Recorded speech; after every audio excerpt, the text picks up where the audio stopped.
I think the stuff I'll talk about today will actually kind of nicely bridge stuff that we heard in Tori's talk and stuff that we just heard about political systems, so hopefully we'll kind of tie this all together.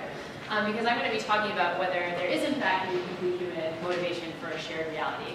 And it starts with this idea that we've kind of talked about a lot today, which is that the human head doesn't live in isolation. We actually have to exist with other heads around us. And we have both cognitive and motivational mechanisms to kind of jump into the heads of other individuals, right? We've heard lots about the human motivation to do this, but today I kind of want to explore whether or not this is the same kind of thing we see in other non-human animals as well. And I think the message I want to give will have two consistencies with what Tori talked about. One is this idea that I think there is an important uniquely human motivation that I'll talk about in a second.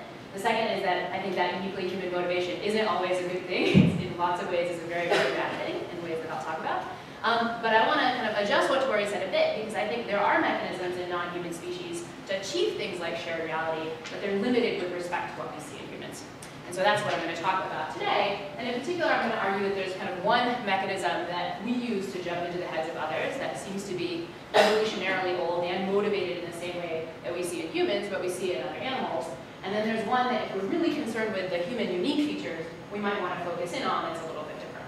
And so first I'll start with kind of the old shared mechanism. And it's one that will be pretty familiar to social psychologists in the room. It's one that we've kind of brought up already, which is this idea that we have lots of mechanisms for kind of getting into behavioral sync with other individuals. And this is true not just in humans, but we see this in like dumbest behavior of some of the species that we think aren't motivationally or cognitively very rich. You're around other individuals and you end up behaving like them. This is kind of a simplistic thing, but it turns out to have really important consequences for humans, as we've seen in the sort of standard social psychology literature. My colleague John Bard is supposed to be here, so it's kind of a nod to John, but of course we see this in kind of classic social psychology sorts of effects, like John's chameleon effect, where just kind of being around a person that's behaving in a certain way, like in this interview situation, if you see the interviewer kind of doing sort of subtle behaviors like touching their face, what you find is automatically, without realizing it, you end up in behavioral sync with those folks. Just kind of straight up empirical data.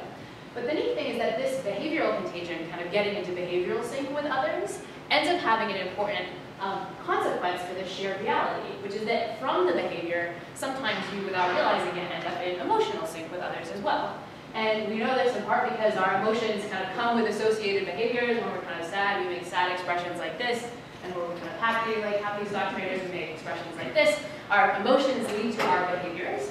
But what we also know from empirical psychology is that it can go the other way as well, right? Just taking on the behaviors can lead to the emotions. So the idea is if we're going around implicitly copying the behaviors of others, we have this kind of very fast mechanism for taking on at least one of the inner states of others, namely their feelings.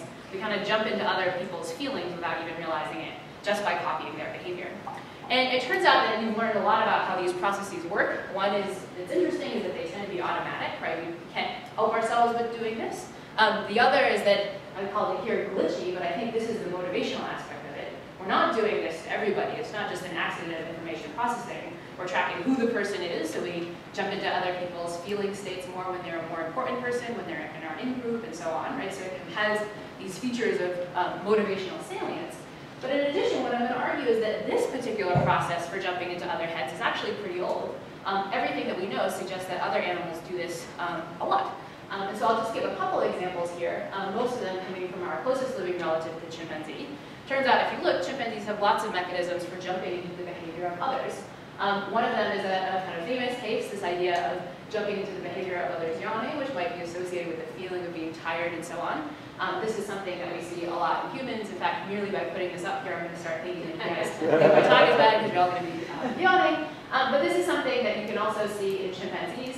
This is a study by Franz de Waal. He's showing chimpanzees little videos of other chimps yawning on this iPhone, and what you can see is the chimp who's watching this is yawning as well.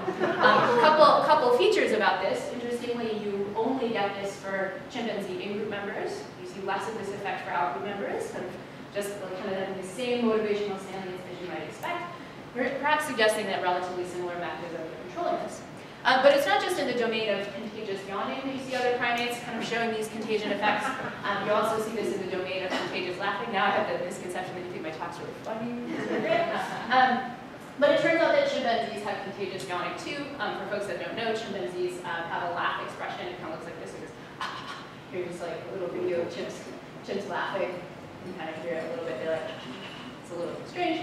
But the idea is that if you analyze tapes of chimpanzees interacting with one another, what you find is that in the context where one chimpanzee laughs, you can statistically predict whether or not other individuals will laugh as well. So this has been argued for evidence of contagious laughter in chimpanzees too. And so I think in this and a bunch of studies, we're getting the suggestion that this emotional contagion could be pretty old. And it makes sense why it is if we have mechanisms for copying behavior that we might even share with schooling fish, and that comes with emotions, you kind of for free get this mechanism for sharing at least one of these inner states, namely others' emotional states. And so that's the one that I think is pretty old, but I want to spend the rest of my time focusing on one that we're learning is relatively new. And that comes from a different form of contagion that I want to talk about that I'll refer to as kind of mental contagion. It doesn't have a great name. But the idea is that in addition to behaviors being and emotions being kind of associated with these sorts of states, when you watch a scene like this, you don't just take on this person's behavior and think about their feelings. You also think about representations going on in their heads. He's not just feeling something, he's thinking, the stock market is doing terrible today, I should have invested in IBM, or whatever he's thinking, right? There are beliefs and thoughts and stuff that are different from your own, and you're spontaneously representing them.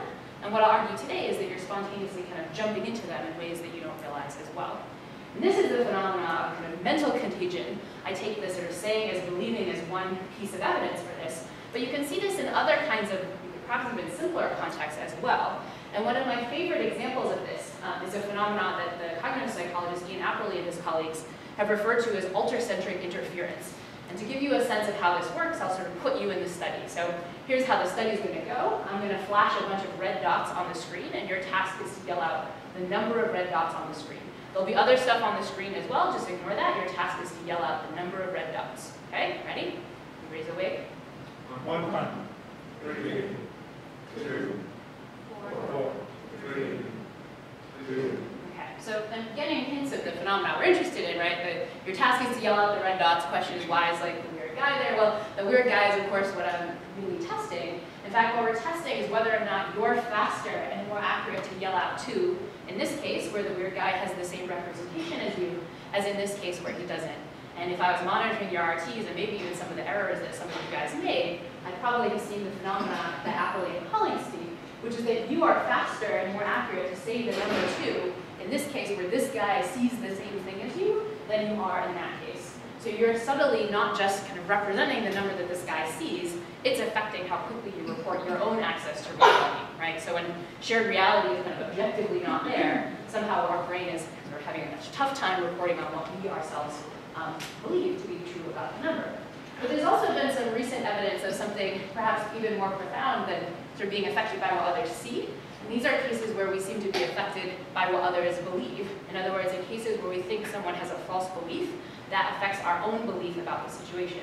And this is a task that the developmental psychologist Agnes Kovacs and colleagues studied. They found this effect in human adults, but I'll give you perhaps the even more impressive version of this, which is an effect that they found in 7-month-old babies. And so here's how the experiment works. Babies are watching this event, kind of hard to see, but there's a Smurf here, and he's watching this ball go behind the occluder. And the baby's task is going to be to say, when this occluder falls down, do we expect the ball to be there? And so the baby's tracking this, and the baby sees the ball leave, but if you're watching the Smurf, he didn't see that, he thinks the thing is there. And so this should be a totally expected effect for babies, but it should be surprising in some sense for the Smurf.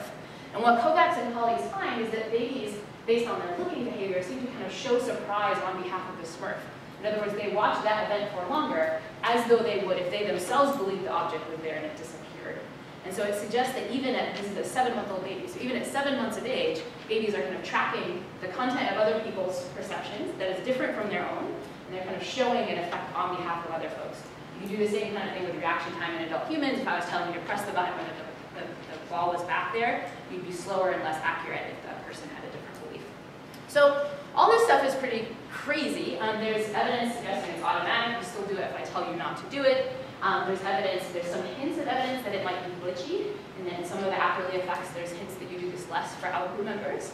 But we wanted to look at whether or not this sort of thing was old too. In fact, we thought, these are these kind of simple errors that we make with dot detection. We should see this in non-human species too. And so this is work that we've done in our lab with a particular species, the rhesus macaque. We do this down at an island off the coast of Puerto Rico. It's nice and sunny, so you get undergrads to join you. But it's relevant for us because it has 1,000 free-ranging rhesus monkeys. And so we can go down there with our students and set up little studies to see how monkeys perceive information. And before I jump into the mental contagion stuff, it's worth noting that we have some evidence already that when they want to and when they're explicit about it, other primates can kind of jump into some of the mental states of others as well. In particular, they seem to be able to recognize what other individuals see and know. So here's just one version of a study that does that. This monkey is hungry and he'd like to steal a grape from one of these two experimenters. And the question is, who does he steal from? And what you find is that even in first trial performance, monkeys know to steal from the person who can't see. And we can do all kinds of subtle controls to show that it's really not about some dumb cue-like eyes pointing forward. They're really kind of tracking, in some sense, what others are able to see.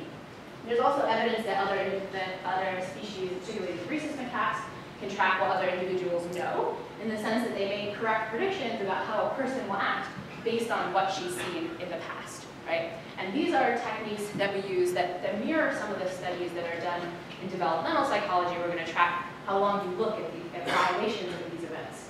So here's how this works down at the field site. There's the monkey, and he's watching this person acting based on where this lemon is. She's kind of the presenter for the monkey. Of course, the monkey is the subject. But behind her, importantly, we have a camera person who's filming the monkey's reactions. And what we time is their duration of watching, with the idea that if something's unexpected, they'll kind of show longer looking at that. Okay?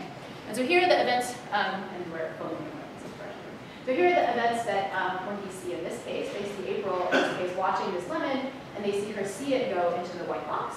And we ask what the monkeys predict. Do they predict that she now knows where it is, so she should reach, even though she can't directly see it? Or do they kind of think that she'll do something weird like reach into the other box? And what you find is that monkeys reliably will look longer at that unexpected event. They seem to track like, oh, she knows where this is, right? So these are the kinds of mental states that monkeys can simulate in others. They can kind of track others seeing and others knowing. But what they cannot seem to track is information about others' beliefs. In particular, they can't seem to track mental states that are a different content from what a person himself believes. And we know this from some studies using that same technique, but in a case where April then has a false belief, she doesn't really know where it is. In fact, she thinks it's in the wrong spot. And so here's how that works. April is watching as the object goes back and forth into the green box. And then she's not paying attention, but the monkey can see that the object moves into the other box.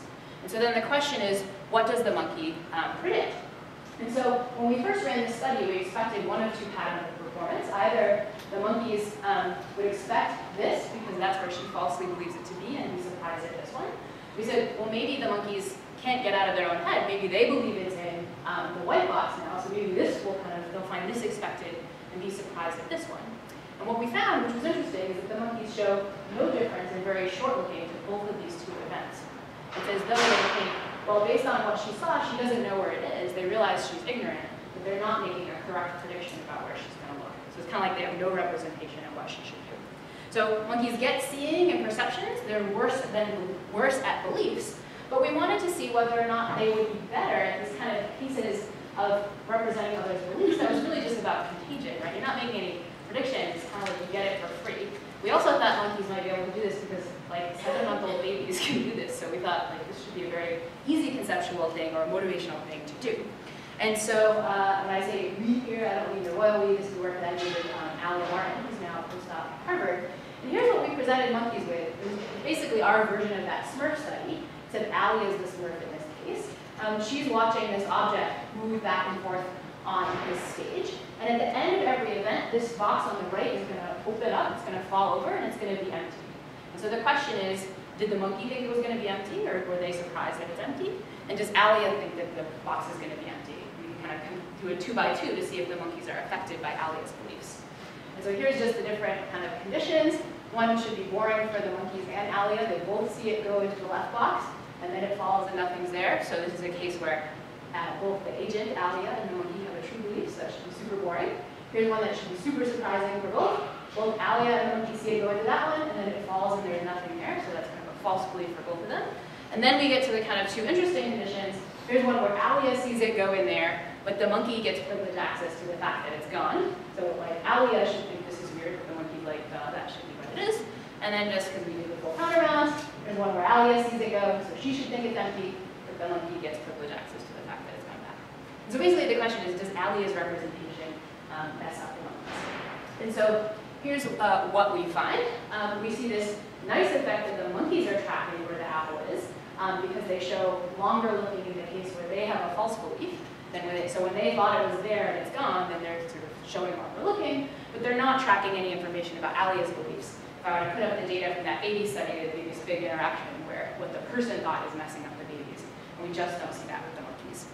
And so we thought, well, maybe beliefs are kind of harder. We know that they're kind of bad at representing others' beliefs. What about a case where you really could just kind of be sharing what other people see, right? It's like right there, the eyes are pointed at it. Is this the kind of thing that messes them up too? And so this time the lead is slightly different. It's in collaboration with Alia, but also with Lindsay Drayton, who's a grad student in my lab. And what we did was to present the monkeys a live version with the kind of apples and boxes. I didn't have time, it's kind of hot off the press stuff, so I didn't have time to stick it in the picture. But it functionally works like this, where we show monkeys trials over and over again of Alia sitting there looking at apples in a situation that looks like this. So the monkeys are detecting that there's two, but Alia is only seeing one. And what we can do is give the monkeys different conditions on a test trial. Now we kind of move the object, so there's some movement in apples, but ultimately it results in the same number for the monkeys and the same number for Alia, so nothing has changed there. Then we have cases where Alia's percept of what she sees is the same, but the monkey's changes. So that should be one where Alia's is indifferent. Alia thinks this is boring, but the monkey should think it's interesting. Then we have one where the monkey's is in some sense fine, he's still seeing two, but Alia's has changed. And then, because we're kind of rounding it out, we have one where they both think it's changed. The question is what Alia is seeing kind of messing up what the monkeys see? And what we find is almost an identical pattern of data. The monkeys are tracking these objects. They're paying attention when their perspective changed, but their perspective isn't affected by what the person thought.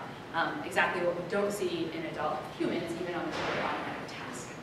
And so what we're seeing, even in these cases that are kind of easy with tracking what others see, is it seems like some form of our mental contagion is different than our emotional and our behavioral contagion. Even though other primates can track something about the mental content of others, they don't seem to do that spontaneously and in a motivated way to kind of take it on themselves. And I feel like this mental contagion and the fact that it's not present in primates leads to a particular limit in the kinds of shared reality we can have. In our social group, we can all kind of take on the same emotions and take on the same feelings just by taking on the same behaviors. And that probably gets you pretty far if you're a primate in terms of your shared reality. But we kind of can't take on the beliefs of other individuals, which is important. The question, though, to get back to Tori's talk, is like, okay, that means that we're all taking on the same beliefs, this is great, right? But of course, this leads to a problem, which is what you've seen in this case, is that there are mechanisms for humans to take on other people's false beliefs. Like other people believe something that you just saw was untrue, yet you take that on as your own. What are the consequences of this? Well, there's neat work in developmental psychology looking at just this. I'll tell you a little bit about the work of Vicki Horner and her colleagues, and also Derek Lyons, who was a graduate student at Yale. And he was interested in, if this is true, what are the kind of consequences for learning?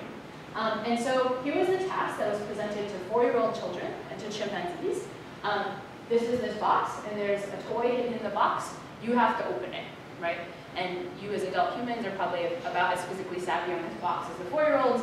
You kind of get, like, it's transparent. There's only really one spot for it to be hidden. It's probably like, you pull that thing out, and yes, you would find the turtle very exciting, right? The question is, you can do that on your own. You have a correct belief about how to solve the box. But can your opinion about how to solve the box change if you see somebody solving it in a really dumb way? And that is what Derek presented to kids. He gave them events in which kids, before they get the chance to solve it on their own, just watched a human solve it in a really stupid way. And that stupid way is the person takes out that stick at the top and does all this probing around in the middle of air, and then opens it and does it. They do all this irrelevant stuff first. And so just so you can get a quick sense of what this looks like, Derek solving it. And then after he solved it, Derek said, we're done with this study. I'm just going to go and wait for the other kid. If you want to play around with the box and open it yourself, you can. But importantly, he leaves the room. He's not even paying attention. And what you find is, even in that case where the demand characteristics kind of aren't as salient, what you find is that kids seem to have changed their belief about how to open this box.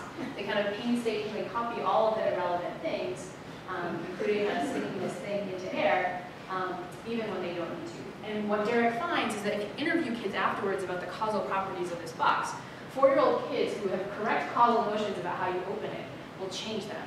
They'll say, you have to do that thing at the top, or else the guy will be physically stuck in there. They've taken on your intentional actions so strongly that it affects their own physical perception. And so, so these are just the results that humans copy, but you might think maybe humans are just, like, everybody would copy, it's just a scaling action that you see. But what you find is that even though humans do the copying, when you do the same test with chimpanzees are not fooled. If the box is opaque and they can't figure it out, they copy perfectly, but they're not affected by your actions when they don't need to be. And so I think the conclusions of this is that it's not that other species don't have any mechanisms for shared reality. I think they have important ones that are really critical for a social species. They can get into sync with one another, whether that's like we all leave this part of the town at once and go to the water hole together, or we all are kind of upset a little bit, or we're all happy or hungry and so on. And those mechanisms for behavioral and feeling synchrony are important and pretty shared across primates. But what they don't have is a set of abilities, perhaps some cognitive, maybe some motivational, to kind of get in belief or mental content sync with others.